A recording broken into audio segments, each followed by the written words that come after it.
Nah, sedangkan ini juga perlu diketahui oleh masyarakat, MUI itu sebenarnya punya 10 kriteria sesat.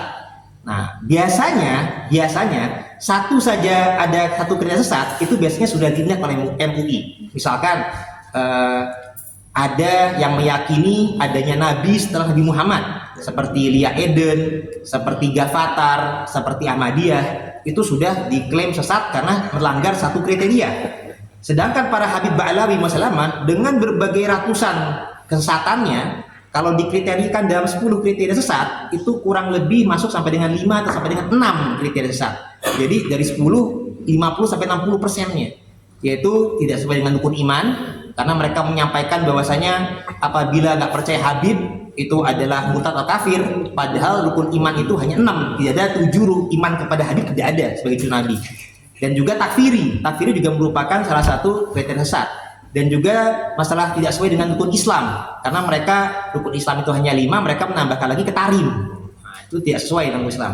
Yang keempat juga tidak sesuai dengan kaidah tafsir tentang masalah ahlul bait Nabi yang disucikan sesuci-sucinya hanyalah ahlul kisah, bukan sampai dengan zaman sekarang, sehingga mereka mendoktrin orang bahwasanya kalau para Habib Ba'alawi semaksiat apapun akan tetap selamat husnul khotimah. Dan barang siapa yang mengkoreksinya berkat iblis. Ini tidak sesuai dengan kaidah tafsir, karena yang dijaga dan disucikan itu hanyalah ahlul kisah saja. Bahkan istri Nabi sendiri ketika ayat tersebut diturunkan asbabun nuzul tidak termasuk. Nah, jadi itu tidak sesuai. Dan juga di masalah melecehkan dan merendahkan Nabi. Nah, melecehkan merendahkan Nabi ini contoh misalkan tentang kurafat, misalkan Mi'raj 70 kali per hari, itu mengalahkan Nabi. Kemudian konteksnya juga yang satunya adalah Nabi saja tidak bisa memberikan hidayah, tapi mereka bisa mengislamkan orang kafir yang sudah mati. Mereka bisa memadamkan api neraka. Nah, udah gitu Allah saja kalau mau menurunkan bencana itu harus mendapatkan ACC daripada Habib yang wali kutub. Nah, itu Nabi saja yang asli, jelas-jelas kekasih Allah yang terdekat, tidak seperti itu. Jadi klaim karomah kurofatnya ini jelas-jelas melecehkan dan merendahkan Nabi. Nah, ini semestinya menjadi tanggung jawab MUI, tapi kami juga tahu MUI mungkin karena khawatir ada kaitan dengan masalah persatuan Indonesia tadi, belum banyak berani untuk menindaknya. Tapi ketahuilah pergerakan kami ini insya Allah tetap menjaga kaidah Pancasila. Kita menjaga kaidah ketuhanan yang Maha Esa, kemanusiaan yang adil dan beradab, persatuan Indonesia, kerakyatan yang dipimpin oleh hikmat kebijaksanaan dalam permusyawaratan perwakilan. Insya Allah pun hari ini kita sedang bermusyawarah. Dan yang kelima adalah keadilan sosial bagi seluruh rakyat Indonesia. Nah, masalah persatuan Indonesia, buktinya apa? Selama 4 kali Lebaran, kami ini tidak pernah biadab mempersekusi Habib, tidak pernah. Sedangkan kalau para Ba'alawi di masa lalu, kalau ada yang ngaku-ngaku Habib dan lain-lain, mereka biadab mempersekusi. Bahkan saya pun hampir menjadi korban persekusi baik di Kerawang maupun di Bekasi ketika itu, tapi kita tidak membalas dengan persekusi balik. Kalah sama saya, kalau saya udah pernah. Oh, sudah pernah. Oke. Itu bukti bahwasanya mereka biadab. Kalau kita insya Allah dengan adab yang ilmiah, kita menjaga persatuan, kita tidak dengan cara yang biadab balas persekusi. Tapi insya Allah dengan adanya PWI, adanya Laskar Sabilillah, kita siap membela ulama-ulama kita, saudara-saudara kita, sifatnya amar ma'ruf nahi mungkar. Kita tidak menyerang, tidak persekusi, tidak biadab, tapi menggunakan adab yang baik sesuai dengan hukum yang berlaku di Indonesia dan disesuaikan dengan hukum agama. Nah, jadi untuk kedepannya tersebut cinta yang harus dialihkan bukan kepada yang klaim kepada cucu Nabi, padahal tidak terbukti secara ilmiah, tapi kepada ulama warasatul anbiya. Yang kedua, cinta kepada orang tua atau leluhur kita masing-masing.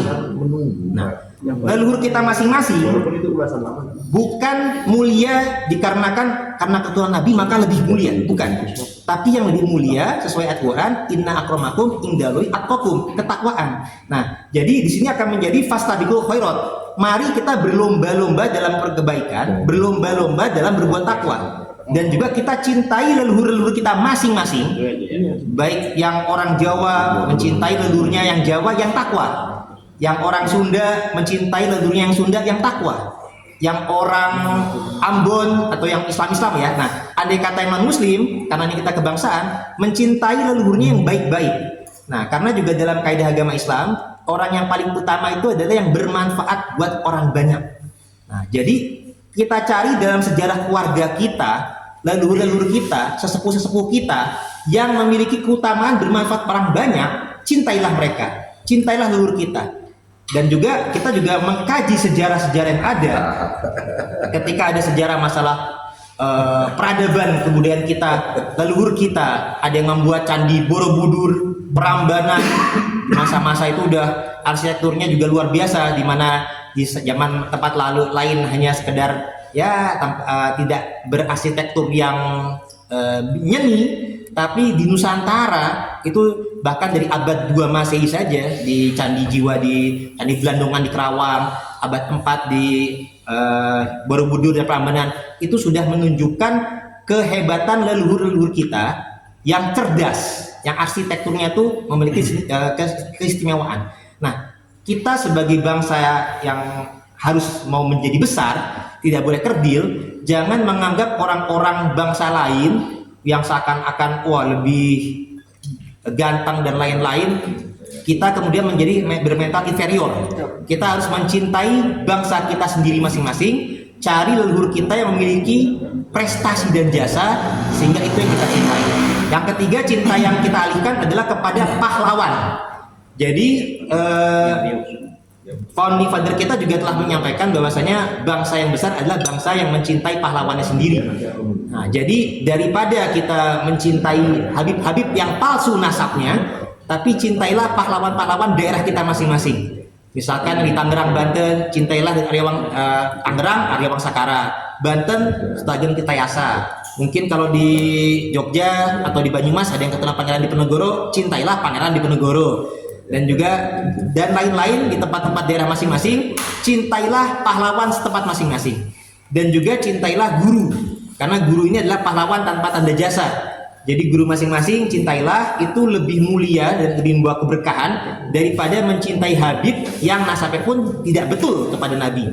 Nah, jadi kurang lebih seperti itu masukan dari kami untuk next ke depannya, cinta ini dialihkan kemana. Jadi yang tadi itu ya alihkan kepada orang yang bertakwa, baik itu dari kalangan ulama kita atau guru kita, dan juga Rasulullah kan juga sebagai uswatun hasanah, artinya menjadi suri tauladan. Ini penting kami sampaikan bahwasanya kita sebagai bangsa Indonesia harus memiliki cita-cita yang mulia. Founding father kita Pak Soekarno pernah menyampaikan, gapailah cita-citamu itu setinggi langit. Bila mana tidak sampai, setidaknya engkau akan jatuh di antara bintang-bintang. Nah, jadi kita di antara langit.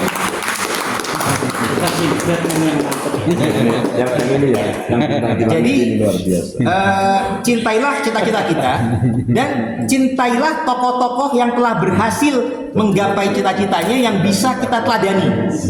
Jadi kalau kita ada yang cita-cita menjadi seorang pejabat misalkan yang amanah, nah, kita bisa meneladani Pak Jenderal Abdul Wahid misalkan. Ada yang bercita-cita sebagai ulama yang berani, wah kita teladani Kiai Mahdi Usman.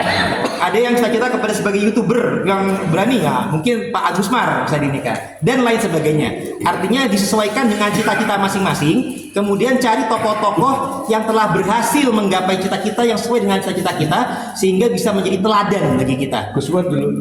Ya tidak, Gus Wat apalagi beliau wah kiai istri 4 kemudian kita bertiga.